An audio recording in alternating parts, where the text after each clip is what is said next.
आपका स्वागत है आपके चैनल ब्रेन फूड में।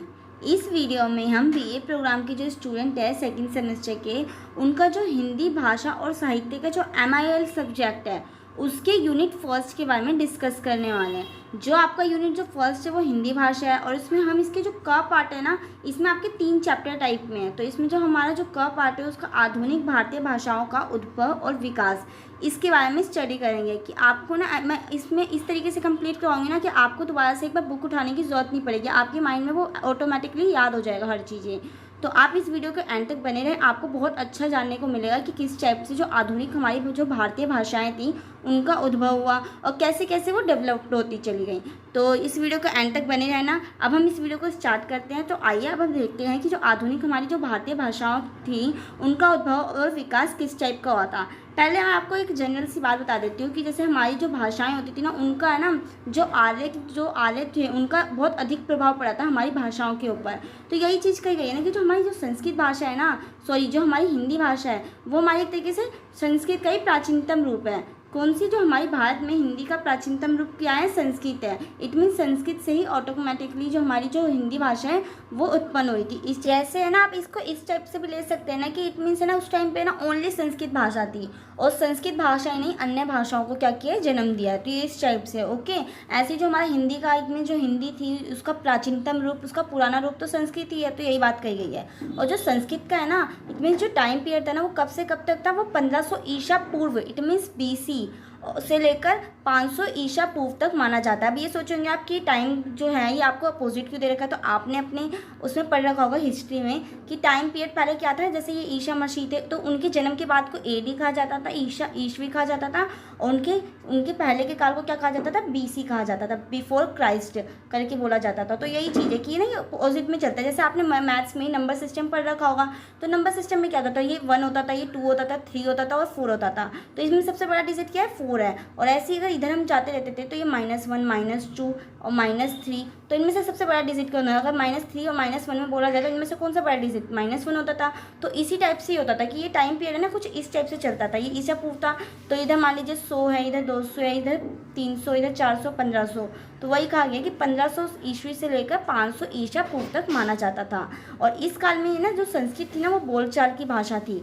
जो ये टाइम पीरियड था उस टाइम पे जो संस्कृत की भाषा वो किस टाइप की थी, वो बोलचाल की भाषा मानी जाती थी। और आज हम जिस भाषा को हिंदी के रूप में जानते हैं ना, वह आधुनिक आर्य भाषाओं में से ही एक है। जितनी जो हम इस टाइम पे हिंदी के रूप को जानते हैं वो आधुनिक आर्य भाषाओं में से ही एक है। अब आपको मैं बता देती हूँ कि जो संस्कृत भाषा को भी ना 2 रूप में मतलब बांटते हैं। जैसे एक तो हो गई वैदिक संस्कृत और एक हो गई लौकिक या क्लासिकल संस्कृत। इस टाइप से इसको डिवाइडेबल किया गया है। अब मैं आपको बताती हूँ कि वैदिक संस्कृत क्या है और लौकिक क्लासिकल संस्कृत क्या है। तो जो आर्य भाषा का ना प्राचीनतम रूप जैसे कि वैदिक संस्कृत था, तो यही है कि जो वैदिक संस्कृत होता था ना, जैसे इसके नाम से आपको पता चल रहा है वेद, तो इसमें इसका यूज़ किस में किया जाता था, वेद संहिता उपनिषदों का सृजन करने में किया जाता था। और जो वैदिक संस्कृति की कैसी थी, वो इंडो यूरोपियन, आपने अगर पढ़ रखा होगा अपनी हिस्ट्री में, तो जैसे कि जब हमारा हड़प्पा सभ्यता खत्म हो गई थी तो उसके बाद आर्य का आगमन हुआ था भारत के अंदर। तो यही चीज़ था। तो इन्होंने अपना प्रभाव एक तरीके से हमारे भारत के अंदर भी डाल दिया था, जिससे कि वही जो हमारी संस्कृति है वही चलते आ रही है। तो यही कहा है कि इंडियन आर्यन उप समूहों की एक प्राचीन भाषा थी। ये वेदों और संबंधित साहित्य में क्या है, प्रमाणित है। और ऐसी आपकी लौकिक संस्कृत, अब लौकिक संस्कृत के भी नेम से पता चल रहा है। जैसे लोक जो हमारी कैसी है, आम बोलचाल की भाषा है, इसका प्रयोग है ना 8वीं शताब्दी ईसा पूर्व होने लगा था। जैसे कि रामायण में, महाभारत में आप इसी संस्कृत भाषा का उपयोग देखेंगे। और इसकी रचनाकार जैसे वाल्मीकि हो गए, व्यास, कालिदास, माघ, भारवी, अश्वघोष, भवभूति, विशाखा दंडी और श्रीहर्ष। तो इस टाइप से थे ये। तब आपको पता चल गया कि वैदिक संस्कृत क्या है और जो लौकिक संस्कृत है वो क्या है। इनका यूज़ जो हमारी वेद संहिता में किया जाता था और इसका यूज़ जो हमारी जो मतलब 8वीं शताब्दी के ईसा पूर्व के बाद होने लगा था लौकिक संस्कृत का यूज़। तो आपको पता चल चुका है इसका यूज़ हमारे रामायण, महाभारत इन सब में किया गया है। अब हम देखते हैं कि कैसे, अब मैं आपको बता रही हूँ ना कि संस्कृत भाषा का जैसे ये मान लो कि उसकी एंडिंग होने लग गई। अब संस्कृत भाषा के बाद कौन सी भाषा आई, पाली, फिर पाली भाषा के बाद कौन सी आई, प्राकृति। तो ऐसे ही ना जो हमारी भाषाओं का क्या होने लग गया था, धीरे धीरे उद्भव होने लग गया था। हमारी जो भाषाएं थी वो अलग अलग टाइप से जाने लग गई थी। पहले संस्कृत को ओनली हम जानते थे, फिर उसके बाद धीरे धीरे करके पाली भाषा आई, फिर पाली भाषा के बाद प्राकृत भाषा आई, और प्राकृत के बाद भी एक और आई थी अपभ्रंश, और अपभ्रंश के बाद क्या आई थी, फिर हिंदी आई थी। तो इसी टाइप से जो हमारा हिंदी का विकास था वो वो इस टाइप से हुआ था। तो आपको पता चल गया कि हमारी जो भाषाओं का उद्भव कैसे हुआ था, उसका विकास किस टाइप से हुआ था। तो अब इसके बारे में हम जान लेते हैं, जो पाली भाषा के बारे में देख लेते हैं। तो जो संस्कृतकालीन बोलचाल की भाषा विकसित होते होते ना 500 ईसा पूर्व के बाद क्या हो गई थी, उसकी प्रवृत्ति ना काफ़ी मतलब बदल सी गई थी। जो उनके एक तरीके से नेचर था वो बदल सा गया था, जिसे फिर हम क्या कहने लगे थे, पाली कहा जाने लगा था। और इसका किस टाइम पीरियड में है, इसका है 500 ईसा पूर्व से 1 शताब्दी तक। अब जैसे कि इसका टाइम पीरियड कब से कब तक था, इसका था आपका कि आपने 1500 से ईसा पूर्व से 500 ईसा पूर्व तक पढ़ा, तो वही चीज़ सेम है कि इसके बाद क्या होता है, फिर संस्कृत भाषा आई तो इसका यूज़ 500 ईसा पूर्व से 1 शताब्दी के उसमें होने लगा था। ओके, जैसे मैं आपको फिर बता देती हूँ कि ये जैसे हमारा था, ये ईसा मसीह का जन्म था, और उसके बाद ये मान लीजिए 1 शताब्दी हो गई, और यहाँ पे आपकी 100 ईसा पूर्व, फिर 200 ईसा पूर्व, ऐसे 500 ईसा पूर्व। तो 500 ईसा पूर्व से लेकर 1 शताब्दी तक जो था वो कैसी भाषाओं का मतलब था, वो प्रचलन पाली भाषा का था। तो यही चाहिए कि बौद्ध ग्रंथों में भी ना पाली का ही जो रूप मिलता है। आपने देखा होगा, अगर आपने बौद्ध उनके बारे में पढ़ा होगा, बुद्ध भगवान के बारे में, तो उसमें क्या था, उन्होंने वही तो बात बोली थी ना, जो उनके उपदेश थे वो भी पाली भाषा में दिए गए थे। जो उनका पहला उपदेश था वो सारनाथ में दिया गया था, तो उसमें आपने देखा होगा। और ऐसी जो जैन धर्म थे उनमें प्राकृतिक भाषा थी, कैसी थी, उनकी प्राकृत भाषा थी। परंतु जो बौद्ध थे उनकी भाषाएं कैसी थी, उनकी पाली भाषा थी। तो आपने इनके बारे में ज़रूर पढ़ा होगा, और आपने हिस्ट्री अगर अच्छे से पढ़ी है तो यही चीज़ है कि इसमें यही मैंने बात कही है कि जो बौद्ध ग्रंथों में ना पाली भाषा का ही रूप देखने को मिलता है। वह महात्मा बुद्ध के समय की लोक भाषा थी। उस टाइम पे इसी भाषा का यूज़ होता था, जो पाली भाषा आपने अभी अपनी उसमें पढ़ रहे हैं कि संस्कृत के बाद पाली आई, और पाली के बाद हमारी क्या आई, प्राकृत भाषा आई। अब हम देखते थे प्राकृत भाषा, तो ये कैसी है, ये पहली ईस्वी से लेकर 500 ईस्वी तक है। और पहली ईस्वी तक आते आते ये बोलचाल की भाषा में परिवर्तित हुई थी, क्योंकि पहली ईस्वी तक तो कौन सी चली थी, प्रथम शताब्दी तक तो पाली भाषा का ही प्रचलन था, 500 ईसा पूर्व से प्रथम शताब्दी तक। परंतु प्रथम शताब्दी के बाद तो वो होने लग गया था, चेंज होने लग गए थे, उसमें फिर परिवर्तन आने लग गए। तो फिर बोलचाल की भाषा कौन सी होने लग गई थी, प्राकृत भाषा में परिवर्तित हो गई थी। और पहली ईस्वी से 500 ईस्वी तक इसका रूप प्राकृत नाम में अभिहित हो गया था। और इस काल में क्या हो गई थी, क्षेत्रीय बोलियाँ कई जैसे शोरसेनी, साची, प्राचड, महाराष्ट्री, मगधी और अधमगधी। थोड़ी प्रोनाउंसिएशन में रॉन्ग हो जाए तो आप प्रोनाउंसिएशन बना देखकर आप इन वर्ड्स को एक बार देख लें। ओके, तो यही चीज़ है कि प्राकृत भाषा को कैसे, अब पहले तो आई थी संस्कृत, फिर संस्कृत क्या इसका डेवलप हुआ, पाली का इसका टाइम पीरियड था आपका 1500 ईसा पूर्व से लेकर 500 ईसा पूर्व तक। और फिर उसके बाद पाली का था आपका 500 ईसा पूर्व से लेकर 1 शताब्दी तक, और इसका था 1 शताब्दी से फिर आगे तक। तो यही चीज़ें हैं। तो अब आपने देख लिया कि कैसे हमारी जो प्राकृतिक भाषा थी उसका भी उद्भव हुआ। अब प्राकृतिक भाषा में ना बहुत सारी क्षेत्रीय अपभ्रंश का विकास हुआ था, क्षेत्रीय अपभ्रंश भाषाओं का क्या हुआ था, उद्भव हुआ था। और इन्हीं अपभ्रंशों से क्या हुआ था, हमारी हिंदी भाषा में मतलब मिली थी हमें। कौन सी भाषा में मिली थी, हिंदी भाषा मिली थी, इन्हीं अपभ्रंश से। तो यही बात मैंने कही थी कि आपको पहले संस्कृत के बाद पाली के बाद प्राकृत के बाद क्षेत्रीय अपभ्रंश, और क्षेत्रीय अपभ्रंश के बाद हमारी हिंदी भाषा थी वो थी। तो यही चीज़ है कि प्राकृतों से ये ना विभिन्न क्षेत्रीय अपभ्रंश का क्या हुआ था, विकास हुआ था। और अपभ्रंश भाषा का काल मोटे तौर पे कितना से माना जाता है, 500 ईस्वी से 1000 ईस्वी तक कहा जाता है। राज्य के प्राप्त अपभ्रंश साहित्य में मुख्यतः पश्चिमी और पूर्वी दो ही भाषाओं का रूप है। अब आपको पता चल जाएगा कि जो अपभ्रंश जो भाषाओं का काल था वो कितने टाइम से चला था, 500 ईस्वी से लेकर 1000 ईस्वी तक चला था। और 1000 ईस्वी के बाद ना के आसपास ही ना अपभ्रंश के ना विभिन्न क्षेत्रीय रूपों में भी आधुनिक आर्य भाषाओं का क्या हो गया था, जन्म हो गया था। इट मीन्स फिर और भी आधुनिक जो आर्य भाषाएं हमारी जो थी उनका क्या होने लग गया था, डेवलप होने लग गया था। जैसे जैसे मैंने आपको बताया कि संस्कृत भाषा पहले चल रही थी, फिर उनमें कुछ प्राकृतिक में चेंज हुए, तो प्राकृतिक उसमें चेंजेस होने लग गए, तो पाली में बदल गए। फिर पाली में भी थोड़ा सा मतलब डेवलपमेंट होने लग गया, तो वो किस में बदल गई, प्राकृत में। फिर प्राकृत में भी चेंजेबल होने लग गए, तो वो किस में बदल गई थी, अपभ्रंश में। और अपभ्रंश में भी कुछ चेंजेस होने लग गए, तो वो किस में बदलने लग गई थी, हमारी अन्य आर्य भाषाओं का जन्म उसमें देने लग गए थे। जो हमारी आधुनिक आर्य भाषाएं हैं उनका जन्म हो गया था। और आर्य भाषा जिसमें हिंदी भी शामिल है का जन्म 1000 ईस्वी के आसपास ही हुआ था। ओके, तो आपको पता चल गया इसका टाइम पीरियड। ये थोड़ा सा ना आपको ये टाइम पीरियड आपको अच्छे से, वैसे मैंने इतनी बार रिपीट कर लिया ना कि आपको ये याद ही हो चुका होगा, इसलिए मैं आपको कोई भी बात है ना रिपीट इसलिए करती हूँ कि आपके दिमाग में ना इस वीडियो को देखते आपके दिमाग में कोई भी कन्फ्यूज़न ना हो और आप इसको अच्छे से समझ जाए। फिर भी अगर आपको थोड़ी बहुत भी कुछ कन्फ्यूज़न होती है तो आप मुझे कमेंट सेक्शन में कमेंट करके पूछ सकते हैं, मैं आपको ज़रूर रिप्लाई देने की कोशिश करूँगी। तो अब हम देखते हैं कि अब हो गया हमारी अपभ्रंश भाषाओं का। तो अपभ्रंश भाषाओं का काल हमने देख लिया कि 500 ईस्वी से लेकर कब तक चली थी हमारी, 1000 ईस्वी तक चली थी। ओके, फिर इनके बाद अब अपभ्रंशों में भी चेंज होने लग गए थे। तो फिर क्या हो गया, तो आधुनिक आर्य भाषाओं का जन्म अपभ्रंश के विभिन्न क्षेत्रीय रूपों से ही माना जाता है। जैसे कि हमारी जो अपभ्रंश भाषा थी शोरसेनी, तो इससे किसका आधुनिक भाषाओं का जन्म हुआ था, उससे होता हमारी जो पश्चिमी हिंदी है, राजस्थानी है, पहाड़ी, गुजराती, इन सब लैंग्वेज का क्या हुआ था, उद्भव हुआ था। फिर हमारी जो पैसाची अपभ्रंश था उससे हमारी कौन सी भाषा का उद्भव हुआ, लहंदा और पंजाबी। ऐसे ही जो ब्राजित जो अपभ्रंश थे उससे किससे भाषा का उद्भव हुआ था, उसका सिंधी का हुआ था। फिर ऐसे महाराष्ट्री, तो महाराष्ट्री से मराठी का हुआ था जो हमारी भाषा थी। फिर मगधी के बाद फिर हमारी उससे कौन कौन सी लैंग्वेज का क्या हुआ था, उद्भव हुआ था, उसका बिहारी, बांग्ला, उड़िया और असमिया लैंग्वेज का यूज मतलब उद्भव हुआ था। फिर हमारी जो अधमगधी थी उससे हमारी जो पूर्वी हिंदी थी उसका उद्भव हुआ था। तो अब आपको पता चल चुका कि कैसे जो हमारी अपभ्रंश भाषाओं ने हमारी जो आधुनिक भाषाएं हिंदी का जन्म भी दिया था। आपको इसमें हिंदी के बारे में पढ़ना है, इसलिए मैं आपको हिंदी पे बोल रही हूँ। वैसे इसमें बहुत सारी जैसे भाषाओं का जन्म दिया, जैसे पंजाबी, सिंधी, मराठी, बिहारी, बांग्ला, तो ये सब भाषाओं का जन्म दिया था। परंतु इसमें आपको हिंदी का ही जैसे आप देखेंगे कि जो आपका यूनिट 2 है ना, उसमें आप यही पढ़ेंगे कि हिंदी भाषा का परिचय एवं विकास। अब हिंदी भाषा का परिचय तो तब जानेंगे ना जब हिंदी भाषा का उद्भव हुआ होगा, हिंदी भाषा जन्म हुई होगी, हिंदी भाषा का विकास हुआ होगा, तभी आप हिंदी भाषा के परिचय के और विकास के बारे में देखेंगे। तो यही चीज़ मैंने, इसलिए आपको इस पर मैं बार बार यही बात बोल रही हूँ कि अपभ्रंशों से हमारी जो हिंदी भाषा का उद्भव हुआ था।